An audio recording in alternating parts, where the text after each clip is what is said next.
Burası mısır tarlasıdır. 70 dönüm mısır tarlasıdır. Toplam yaklaşık 200 dönüm tarla ekiyorum. Bu sene yani genelde zaten mısır ekildikten sonra yağmur beklentimiz oluyor. Bu sene Nisan ayında yağmadı. Bundan dolayı çok sıkıntıdayız.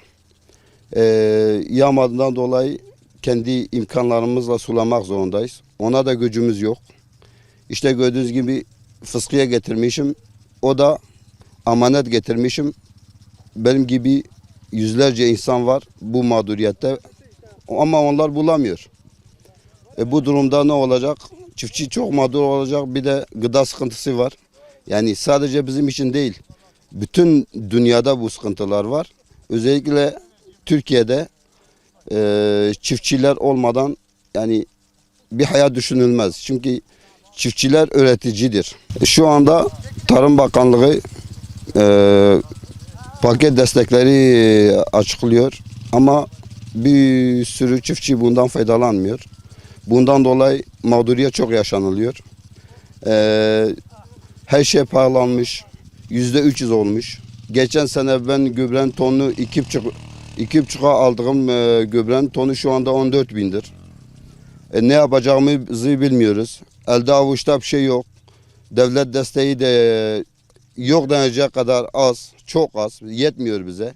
Yani 2-3 sene öncesinin desteğini veriyor. 2-3 sene öncenin desteği bu sene 100 dönüme yeterken bu sefer 30 dönüme yetecek kadar geri kalanı ne de bulacağız.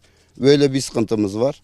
Bundan dolayı mağduruz yani. Şimdi geçen sene çiftçiler yani yağmur yağmadığından dolayı çok zarar etti. Bu sene devletin yardım etmesi lazım, istisnasız yardım etmesi lazım ki yani kendisini toparlasın. Hem devlet için, hem millet için, hem çiftçiler için. Tarım çok önemli yani. Tarım olmadan bir hayat düşünülmez yani.